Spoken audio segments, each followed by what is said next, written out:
Well, welcome everybody. My name is Alyson Campbell. I'm a college planning consultant with Estrela Consulting here in cold and dreary Northeast Ohio.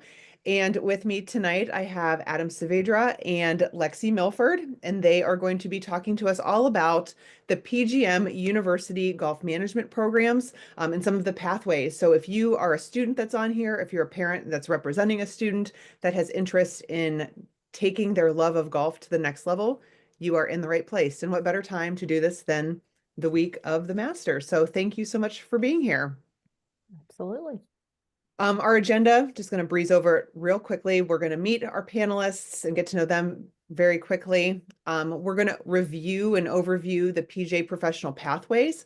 So this includes the university program that we're going to discuss, as well as some other pathways. So some of you may be adults that have a love for golf, or maybe you are someone who's already working in the golf industry and you kind of want to transition into something a little bit more. We'll talk really briefly about those pathways. And then we'll dive into the university program, some of the schools that are involved, the structure of these programs. Again, these are hosted at colleges and they're certain pathways, particular pathways with a very structured curriculum. And we're going to learn a little bit more about what that looks like for our students that are interested in applying, and then what it looks like when they're in that program. I'll have Adam and Lexie share a little bit more about their experience because they are both graduates of the university program. And they've also worked within the program as facilitators and in other different capacities as PGM members. So really excited about that part to have them tell us a little bit about what they do and how they've got to where they are now. Some best practices for students that are interested in this. So how can you prepare? What are things you should be doing now as a high school student? Maybe other things that you can be doing during the summers or networking wise. And then we'll open it up for some Q&A. So here we go. So again, we want to welcome Adam Savedra, and he is the Director of Accreditation and University Programming for the PGA of America. Adam, you gave me a great biography, so if you don't mind, I'm just going to read it straight from Yeah. the so Adam currently serves as the Director of Accreditation and University Programs for PGA of America. In his role, Adam oversees 16 PGA professional golf management programs with over 1,700 students.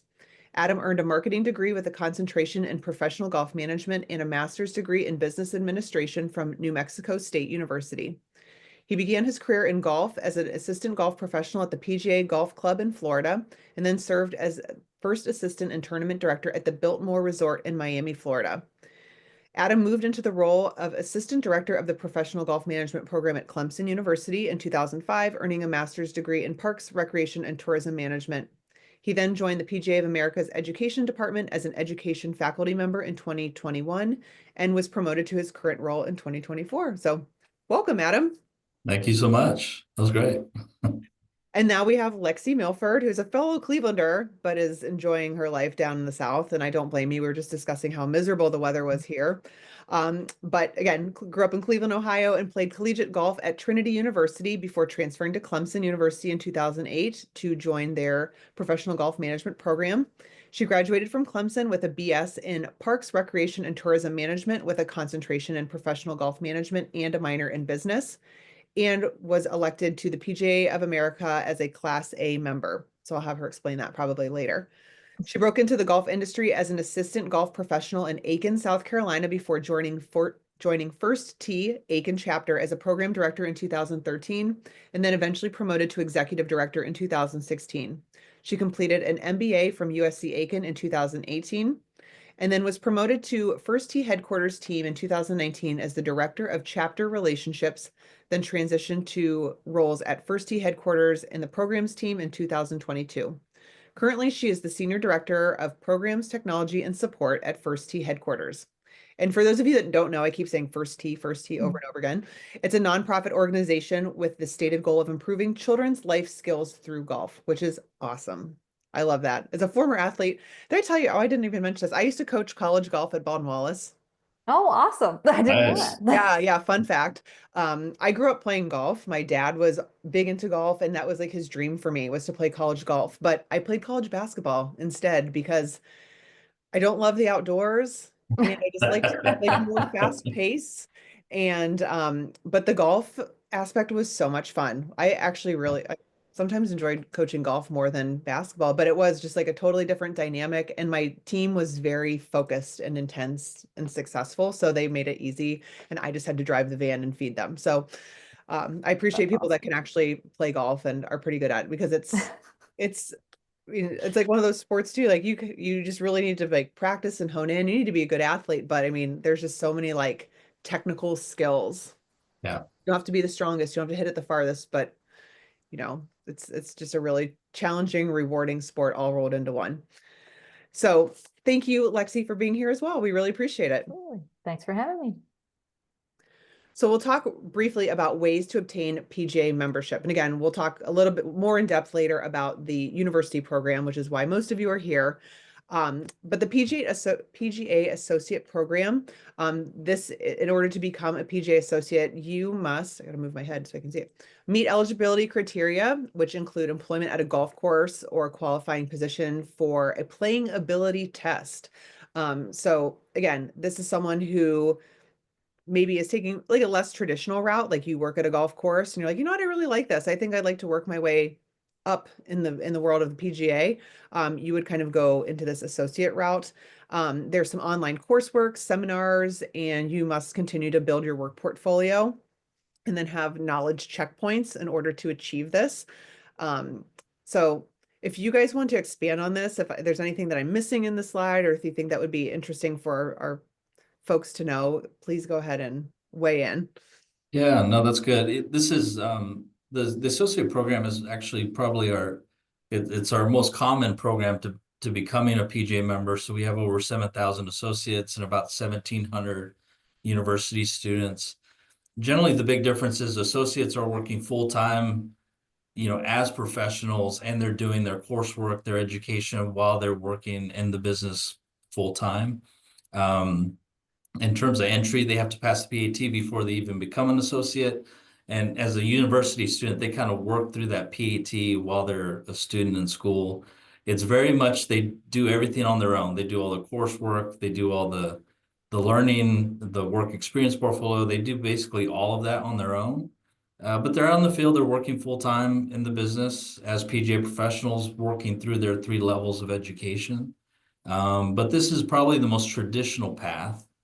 Associates do get 12 credits if they have a bachelor's degree. So if someone doesn't go through the university program, but still has a bachelor's degree and wants to transition into the associate program, they get credit towards PGA membership. So, yeah, it's a great pathway. There's really 2 pathways, associate or the university track, and there's pros and cons to each. But yeah, this is our most common pathway. When you say working full time, do you have to be working full time in the golf industry, or could you work as a stockbroker and be someone who just is super passionate about golf and you want to make that jump? Do Yeah, you? you'd have to be working full time in the industry. Right. We have classifications, and that's expanded over time. Most of the time, it's a PJ head golf professional or head golf professional or assistant golf professional. But yeah, you do have to be working in the golf industry in order to enroll in the associate program. Okay. All right. Thank you for Yeah. clarifying. Yeah. All right.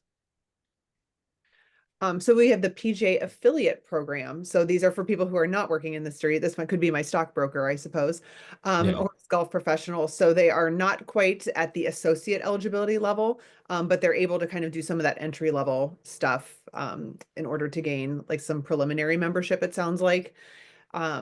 Do you want to discuss this at all? Lexi, do you Yeah. have anything to add on this one? Yeah, this is relatively new to the PJ pathways that, and it's great, especially for, maybe you're a senior in college and you're interested in getting in the golf industry, or you're doing school full time, but you want to get started on your coursework and you want to get started in your path to becoming a PJ professional. You can enroll in the affiliate program, go through level 1, get that done, get your, while you're working on practicing your game to pass PAT. And then once you finish level 1, you have to transition then to the associate program, which would mean, working full time in the industry. Okay. Okay. So this is just kind of like the entry level for people that are maybe Yes. like late to it or discerning it a little bit more and don't want to take the full plunge. Absolutely. Yeah, it's a great way to kind of test it out. You know, is this a career that I'm really interested in? Am I, fired up to learn about how to teach a golf lesson and run the business side of golf, right? Okay. Kind of a great entry point. Back to the associate program, if you are Yep. working at maybe a country club or a course, and is that associate pathway, is that something that perhaps the course could pay for? Or is that all out of pocket for the person who's participating in it, if that makes sense? Like, can someone be sponsored, be like, hey, I really want you to pursue this. We need a head club pro. Yeah, no, that's a great question. When we meet with associates that come here for their education, most of the time it's being paid by their facility, as their education stipend. They pay for the seminars and their education materials. Not always, but that's certainly a part of it. Usually the facility will pay for that. Okay, good. Yeah. Yeah, I feel like it's an investment in their people. And if that Yeah. you find someone you think you identify that could be a strong candidate for your pro shop, or, to teach or do whatever, or manage the course, you want to keep them around and do that. So, okay, very Yeah. good. All right. So let's get into our Golf Management University program. So, like I had mentioned, this is sponsored by 16 colleges and universities in the US, and it's a 4 to 5 year structured collegiate educational program, which is designed for aspiring PGA professionals. So, it has a accredited curriculum through the PGA, and typically the participants are pursuing a business or recreation related major to pair with their golf studies. So I feel like we find this just in like everyday world, like people that are very passionate about something, whether, or even in sort of like a trade. If you're like a great landscaper or hairstylist or whatever, you still need that business background, because if you are not able to balance a budget, if you can't manage people, if you don't understand how events work or marketing or any of those types of things, like it's really, really hard. So I love that there is that pairing of like the baseline of a of business or marketing or, whatever it might be, to kind of pair with your love of golf. There's extensive internship experience, which I will definitely be asking about. And then player development for proficiency and competency. Obviously, if you're going to be going into this industry and teaching others how to golf, or, being a professional, you probably need to be competent in it yourself. And then again, it's a pathway for application for the PJ membership. Yeah, if I could add, on the There you go. it's very well structured, and every student goes through this kind of in a cohort model. So they start all together and they go through the 3 levels together. There's certain benchmarks, they need to pass the PAT before they graduate. They need to have 16 months of full-time internship experience, and those are all paid, and they get to go to the best courses and facilities in America, Pebble Beach to you name it. So the idea is that we teach it in the classroom, they learn it, and then they apply it on their internship, and then they go through their seminars and testing kind of along the way. But it's a wonderful, first of all, it's just a blast. Every program has a tournament program. They have programs to help them get better at teaching the game of golf. Um, and they get their college degree plus all the credits towards PJ membership. Okay. I have a quick question. Maybe one of Yeah. you can answer this. Is there an additional fee to do this program if you are paying tuition at Clemson? Do you need to pay an additional fee to enroll in this program? Yeah, for sure. Like, so level 1 would be it's about $1,400. And it's usually rolled up into your tuition. It depends a little bit on course fees. So at Clemson we had well, towards the end, it might not have been for Lexie. But we had the course fees for the playing out the Walker course. It was kind of rolled into their tuition. So it kind of depends on course fees a little bit, but we need to make sure that they have access to the golf course, you know, basically free range balls and all that. But the cost is not exorbitant. It's $4,500 for all 3 levels. Okay. That was much less than I thought you were going to say, honestly. So I mean, golf's an expensive game, and you can, Yeah. spend a couple hundred on a round with a cart and whatnot. So Easy. Yeah. $1,400 for the school year actually doesn't sound too terrible, Yeah. especially for your seasoned golfer. So, all right. So majors and careers. I know I had asked you to give me as much background on this as you can. but the major options that were listed were the PGA golf management, marketing management, recreation and tourism. I know Lexie, that was yours, and hospitality. And then you can do like an emphasis under these majors as well. So do you want to expand on what an emphasis under a major would be? Because I know like Lexie, yours was the Really long. golf Yes. studies. Under Yes, for sure. So, in my understanding, and it might like have evolved since the last time I researched golf management programs, way back in the day, it feels like, the golf management program was housed under a specific major. So it wasn't exactly like you got to choose your major.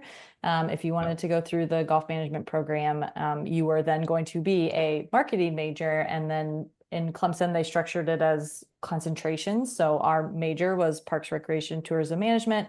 And then you got to choose a concentration. And we weren't the only concentration under the PRTM program. They had like 3 or 4 others, if I remember correctly, but golf management was one of them. So we were taking classes with other PRTM students, and then we had our golf classes.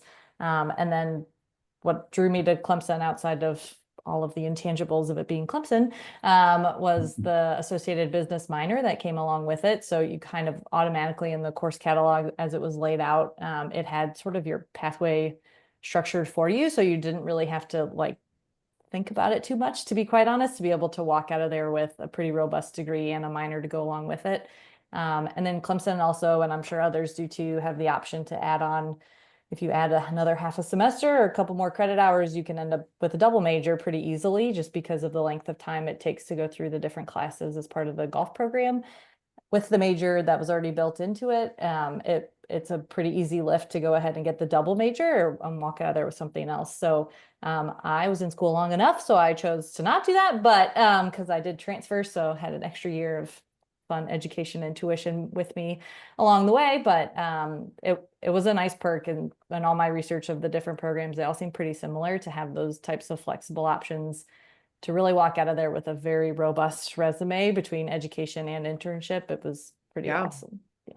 So the internship is after you graduate, you have the 16, or is it? No, it's woven within. Yeah, it was, Clemson broke it up in a certain way. I'm not sure if all schools do it that way, and I might be able to speak to like sort of the cadence, but we had a combination of 3 and 6 month internship sort of windows. So at times you would be half of the year, you would be out in the field, if you will, working a paid internship, and then come back really just for a semester on campus. Again, I transferred in, so my schedule was a little wonky, but generally speaking, as you're going through that cohort, you guys are on campus at the same time and off on internship at the same time. So it really was great for like building relationships with those folks that are in your classes, because it's not necessarily a huge group of students that you're with. So you really do get to know them really well. And then again, as you walk across the stage and get your diploma, you have 3 or 4 of potentially the top 100 golf facilities that are sitting on your resume to be able to hand to a potential full-time employer almost immediately after school. And it's a very, I would say, unique opportunity to get that much experience before you walk out, and it's built in. It's not a lot of work to have to go get the internships. You have great mentors within the programs, and the connections are already there because of the letters of the PGA. Like a lot of facilities love opening their doors to golf management interns because they know what they're going to get, and it's a high quality experience and a high quality worker. So it was really easy to get into some really amazing places from a business and experience standpoint. For sure. Yeah. I mean, you answered a lot of the questions I had like later down the line, just in regards to the internship too. I think, are they teeing you up, no pun intended, but kind of teeing you up to go to, like you said, a Pebble Beach or a TPC course or, Augusta? Or is it like, oh, you're going to go work the 9-hole course. You're going to go to, Bobolink or something, like Bobolink. using a local reference, For reference, Bobolink is a wonderful facility. So it is. Yeah. I was just trying to think of something that you would know that would come easy, but it's got a great name too. So we'll have to. Yeah. Good one. Well, Alyson, it really is 100% job placement across all of our 16 universities at Clemson as well. It was 100% job placement. Obviously that's a credit to the 16 months of internship experience that they get. They're set up PJ professionals have also got better at hosting interns. They're not just cheap labor, right? They bring them in. They know they're interested in the field. They're interested in the industry. They help train them and develop them as future PJ professionals. They have assignments that we send to the professionals saying, Lexie has to teach a lesson while she's on internship and she has to film it, and please help her with that. So Mhm. it really is 100% job placement. And then we also feel really good that they get a bachelor's degree in business or recreation. They have that pathway to the golf industry. But as we all know, you know, sometimes your career does not go in a straight line, right? Later on, you might get out of the golf industry, but you still have that business degree, which will serve you well, forever. So, Yeah, yeah, that's very true. I mean, think if you had a family that was uprooted, you were living in yeah, Florida, and then your partner gets a job in Alaska, and then you're like, what am I doing here? So that is yeah, good, I think, just not to put all of your eggs in one basket and have the ability to work in other fields if necessary. So those are yeah. really good points. I also had asked them to provide, aside from what was on the website, some additional career options. So I appreciate this very robust list. Obviously, you're thinking of, being a head or assistant golf pro, a director of golf, a teaching professional, be a general manager at a course, an architect. I think that's a really interesting um, tangent off of this as well, because I don't know how that, like, I know Georgia, I think is Georgia has like the golf course design program. I don't think it's a part of the PJ University program, but Georgia has like the course design program. Course superintendent, a retail manager. I think that's important too, to be able to like running a pro shop again. Equipment specialist, tournament operator, golf media, and much more. So anything that we missed? No, there's just so much and it continues to grow. A job like Lexi's, which, um, was never really around when I went through the program, something like that. Did not exist. It just continues to expand, and it speaks to the strength of the business overall. We just continue to expand our different opportunities and career paths. Generally speaking, most will leave the program and become golf professionals, right? They enter into the program because they love the game of golf. That extends to, you love to teach the game of golf, and you also love to run the business and provide service to your members and your golfers. And, that's the traditional path. And then as they elevate their career, they become directors of golf or GMs. So they get more experience in running a food and beverage operation, or, running the agronomy side. But those are the traditional paths, but there's so much out there. I mean, we used to have students that say, I want to be the sales rep for Titleist.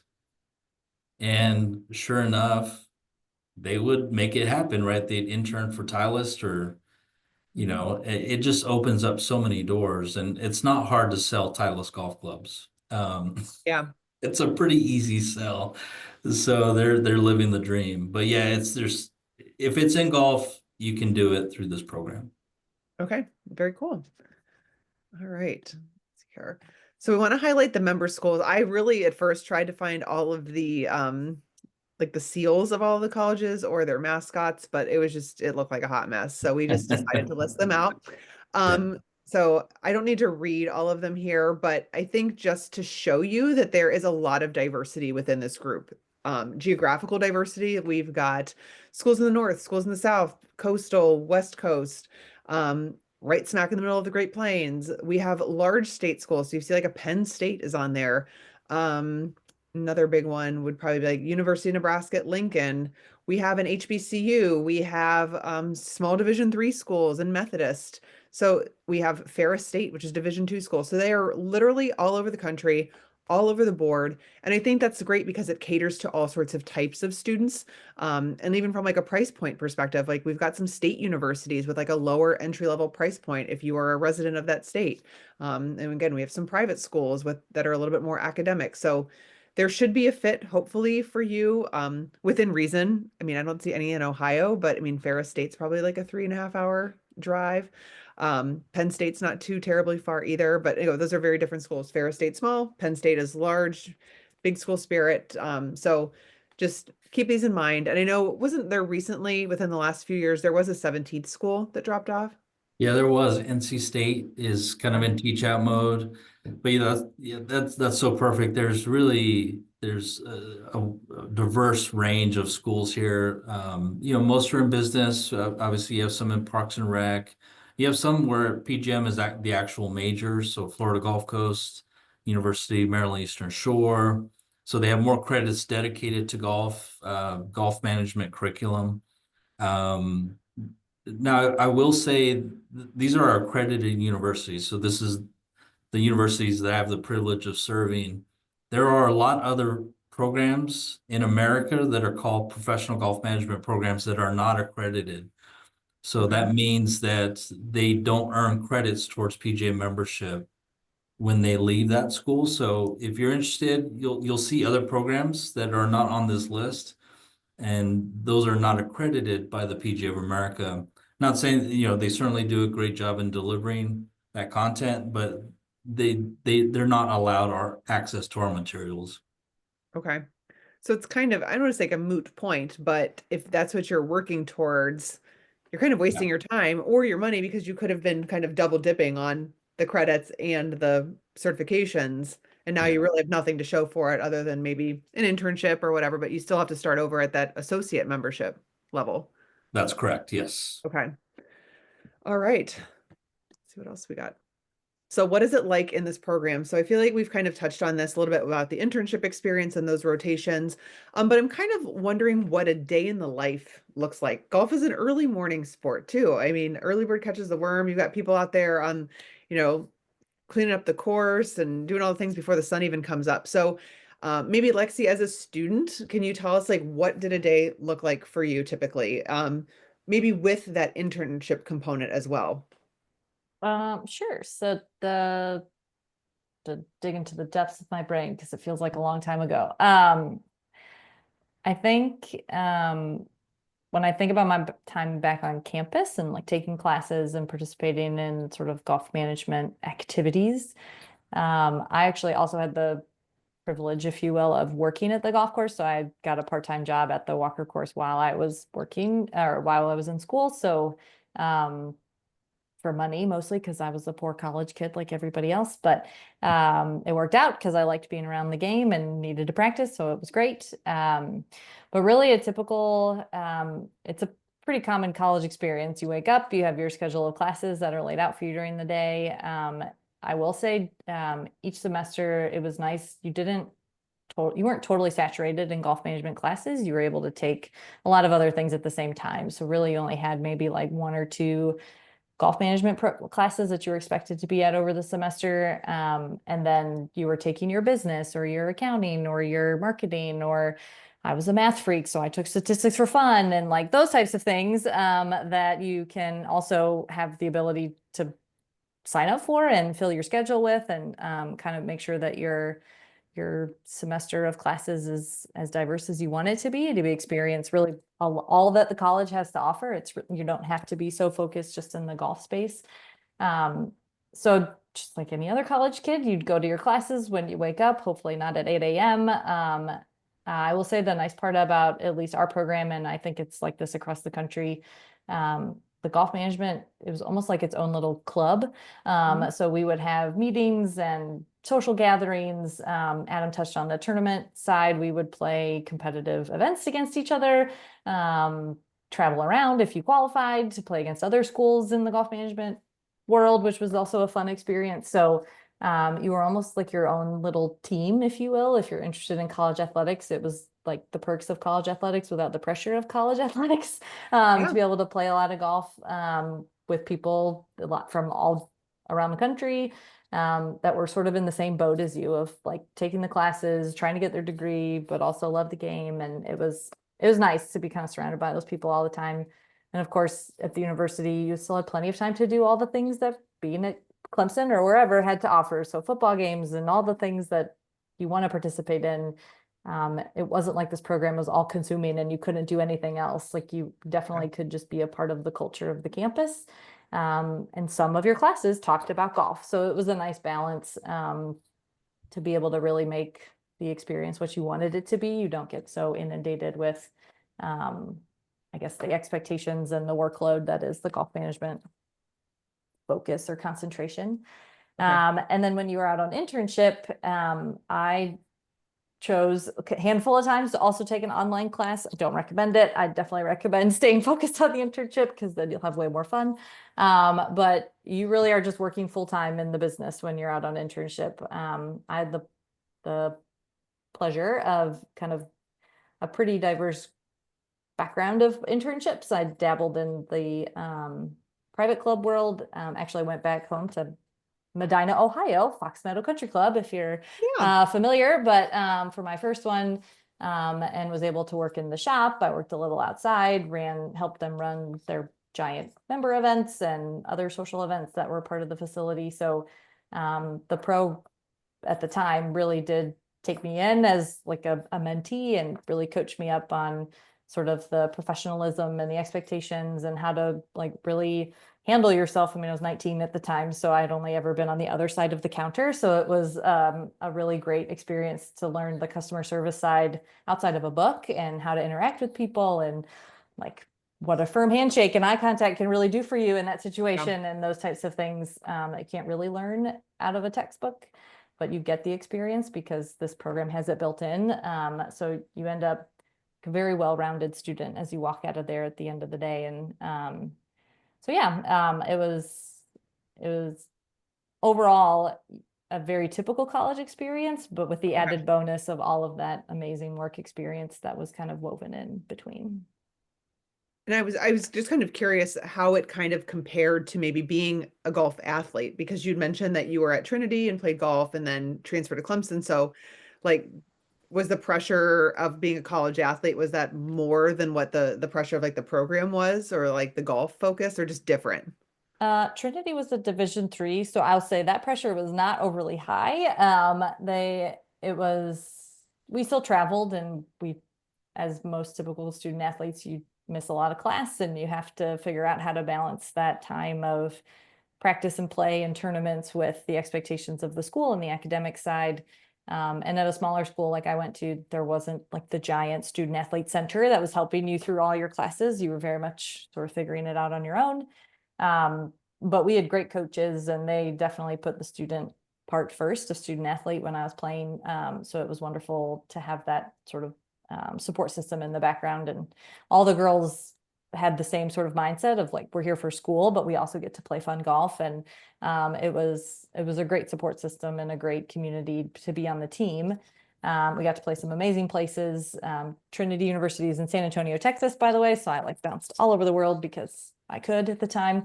And so, yeah, it was super fun. We got to travel, but it definitely was an exercise in time management. And it took some getting used to. I had to kind of get my footing. And then when I decided to transfer to Clemson for my second year, they didn't have a women's golf team. Not that I probably would have made it anyway, but they did not have a women's golf team at the time. So it wasn't an option. And actually, in researching, a lot of the students in the golf management are not also playing on the Division I, II, or III golf team. It's really split like one or the other. There's very few instances where somebody's doing both, purely because of the time commitment and really the internship expectation, because you are gone from campus for months at a time, which would obviously hinder that season if you're trying to participate as a collegiate athlete as well. So when I went to Clemson, it did shift a little bit more, I will say, to fun golf rather than super competitive golf, which was a nice, I guess, brain break, if you will. But it was still competitive enough because we were playing against each other. You still had the PAT you had to go past. So you were still trying to elevate your game, but it wasn't like the pressures and expectation of representing your school in some sort of collegiate tournament. So I hope that answered your question. That was a lot. No, that was great. That was great. Adam, did you have anything to add as far as just like the structure of a day for a student, or like maybe even something that like you should be mindful of if you're pursuing this program? Yeah, absolutely. It's so great to hear Lexie talk about this because I'm going to brag on Lexie. Lexie was like our best student ever at Clemson. And I'm not even joking. That the way she obviously striking the balance between developing your game and being a good student and also being a very well-rounded individual, Lexie did that perfectly. She never made a B, I think, at Clemson. So, but anyways, yeah, you know, all the schools really have this. They have a living learning program, which basically means they're all out of state kids mostly that are coming in. So they typically room them together for the first year in dorms. So they, you know, they get to know each other really well. They get to spend time together. They're going to all the same classes together. They're going to the same tournaments together. So that's great. You know, if you're an out-of-state student looking to go to Idaho for the program, right, you're going to be living with other PGM students that first year, which is really nice. The other thing I'll say is your day's going to look a little bit different depending on the level of your playing ability. So in the programs, you can enter the program if you're a 12 handicap or below. So if you're a 12 handicap, that means you're going to have to spend a lot of time developing your game. So Lexie was a good player. She came in as a college golfer. She didn't have to practice that much, right? But if you're coming into the game and you have a lot of development in terms of your own playing ability, you get off of classes at 2, you're practicing until 4 or 5. I mean, you know, you love it, right? You know, as you know, a golf, you know, we're all golf nerds. So, but it depends, right? There's a little more pressure for those that really have a lot of work to do on their game to be able to pass that PAT, to be able to go play golf with members, to be able to play in tournaments. So, but everything else, what Lexie said is perfect. It's very much a traditional college experience.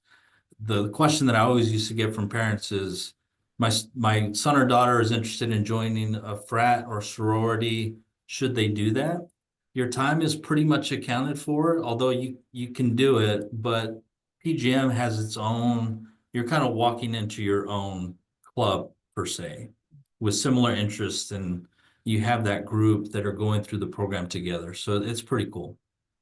Yeah, and like Lexi, you had mentioned that as well. I mean, I think as a former Division III athlete, like I'd mentioned, it's just nice to go onto a campus and already have a group of insular people. Like you're not Yep. floating around aimlessly at Penn State or University of Nebraska. Like you have 20, 40 people right then and there immediately on campus that you're going to be with a lot of the time. So it's like a built-in friend Yeah. group, and you can save yourself that money that you would have been spending, you know, you spend that money on the PGM versus spending it on, you know, $2,000 for a year of Greek life fees.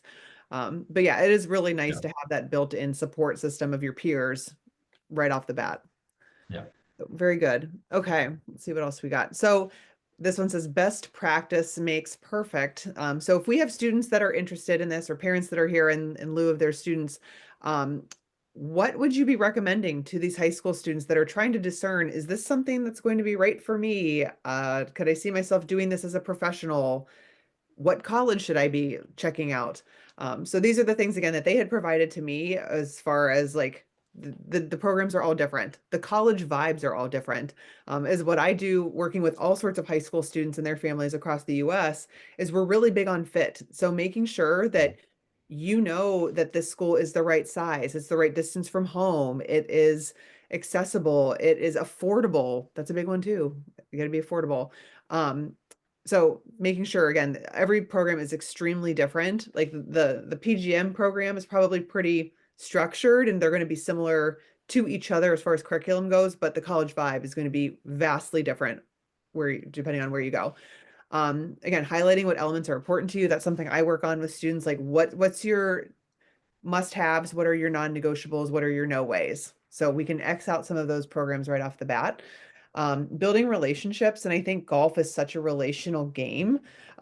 Just the business deals that are done on a golf course and the connections that are made for that are, you know, not obviously golf related, but life related. I think a lot of that happens on the golf course. So making connections. I had a student 2 years ago with Estrela, and he was a caddy at Westwood, which is a really nice club in Rocky River close to us. And he had applied for that caddy scholarship as well. But he's like, you would not believe the people that I get to like carry the bag for and advise. Like, it's awesome. Like I've met politicians and the mayor and you know, board members and people that run KeyBank and PNC and et cetera, et cetera. I'm like, yeah, and you're a 17-year-old kid that gets to do this. So building those relationships, staying open-minded, obviously, about and kind of going back to those opportunities, like Adam and Lexi said, like those were a list of opportunities, but not limited to. There are so many opportunities, and golf is continually evolving and growing. So don't just say like, I need to be a PGA pro. And if it's not a PGA pro, then it's not going to be for me. You will find something that might not even be related to that, but still in the golf field. Finding your niche, like again, what are you passionate about? What is something, like Lexi works for a nonprofit in golf. Like that was probably not the end result. Was it like and you were initially doing this, we're like, I want to work for First Tee, but like it's different, you know, maybe you don't have to deal with like the member BS, and you don't have to wake up and rake, you know, sand traps at 5:30 in the morning. Like there's other things that you can do. So find what you're passionate about and how you can kind of fold golf into that. And like Adam said, you got to keep playing golf, whether you are a really, really good golfer or someone who is so passionate about it and you just got to work your tail off after class, or again, if you're a high school student watching this, like get on the golf course, keep playing, refine your skills. Is there anything that I missed, or anything that you think that from like an application side would be important for students to know? Yeah, I think I would just emphasize, playing the game of golf, staying connected to the game, practicing, working on your craft of, you know, and you don't have to be the best player to be a PJ professional. You don't. You haven't seen my game recently, Lexi. So it's, you don't have, but you have to be a competent player. You have to feel comfortable in front of others and playing golf with members and customers and being able to teach the game. Really, the success stories that really stick out to me with our students is, you know, they're strategic, right? They kind of have an idea of where they want to go. They want to be, we have stories of, I'm going to be the assistant at Augusta National. It's Masters Week. Jake Manley said, I'm going to become the assistant at Augusta National.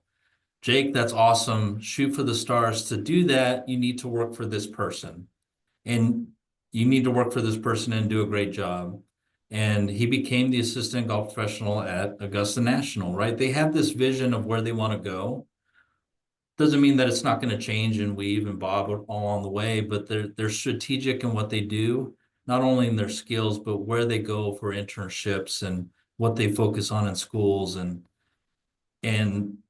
I mean, if you can see it, you can do it, and you kind of chart that path, and then you lean on your faculty members and your directors at the school to help get you there. Of course, you have to do the work, and you have to be good at, you have to do good in school and do good on internship. But if you do those things, you'll get there. Awesome. Yeah, the only thing I would add, and what helped me, and it's a little bit built into here with the build relationships part. I had a wonderful PGA professional locally at Avon Oaks Country Club that served as sort of a mentor in deciding about this program. Like I very distinctly remember having lunch with him in this very random restaurant that I'm sure does not exist anymore. And like talking to him about what it meant to be a PGA professional, and it becomes more of a sounding board to like bounce ideas off of, but also sort of your internal advocate to help you navigate through that network of other PGA members. And then you sort of build on that network as you go through.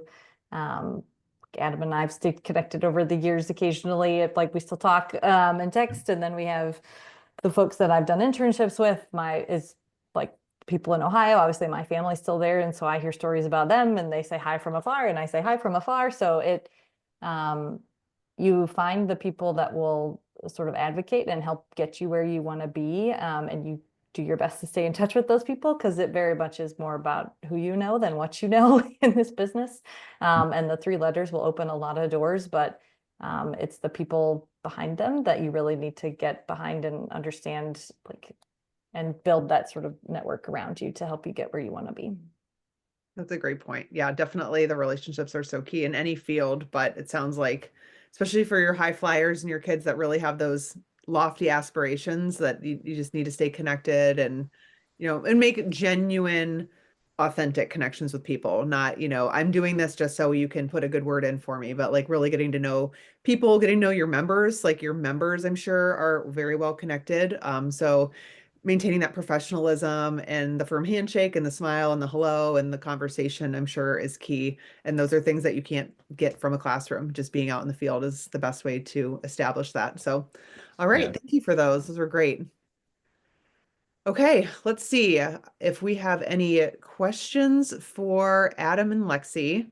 I might have to, I was telling them because I'm in like presenter mode, I might have to go out of presenter mode and stop sharing, and then I'll see if we have any questions real quick. Okay, we have two questions, it looks like. So the first one was, can you speak to the proportion of males versus females in this program? I'm imagining that it's very male dominated, but listening to Lexie makes me think that there might be more women than I thought. So does anybody want to speak to this? Great question. Lexie, go ahead. So overall, PGA professionals, the number of females has doubled since I was in school, from 5% to 10%. It's not a huge number. However, I will say that the contingent of female PGA professionals, it's like its own little club. Like you kind of instantly become friends with another PGA professional if they're a woman, just because you share that connection and bond and the letters behind your name. That is one of the questions I asked every single school that I called when I was doing research about this, is how many females are in your program. And at the time, the most was one of the larger programs. I think it was either Coastal or maybe Florida State, but Florida State's kind of small now, I think. But I think the largest number was like 6 to 10 females at the time, which Adam can probably speak to the current numbers. When I went to Clemson, I was one of 3. And by the time I graduated, I was one of 2. However, me and that other girl are still talk. And that is one of those, again, it's sort of like a bond, a group within a group. So don't let that intimidate you. I think generally, yes, boys will be boys, and it's a thing and we all know it, but it's because you share sort of that common love of the sport, but also like a similar career aspirations, just like generally in industry, it is incredibly welcoming, no matter if like male, female, I never felt ostracized or excluded because I was the girl or like one of 2 girls. The culture of the whole organization, it never makes you feel excluded necessarily. So I would not let that deter you. The numbers may not be super high, but it is strong and we all play nice. So Very good. Yeah. One of the things we do compete with is the girls that are good enough to get into the program from a playing standpoint often have opportunities to play college golf, and we fight that battle a little bit. The girls that are, as good as Lexie back then, it's like, yeah, they could play college golf on a full scholarship, or they could do PGM and not get a scholarship. So it's a little bit of a challenge. I think we just, and this is a true statement for sure, and I could speak just from my 20 plus years of experience. The industry is dying for young female professionals and women PGA professionals that I get calls every day. Do you have any female students?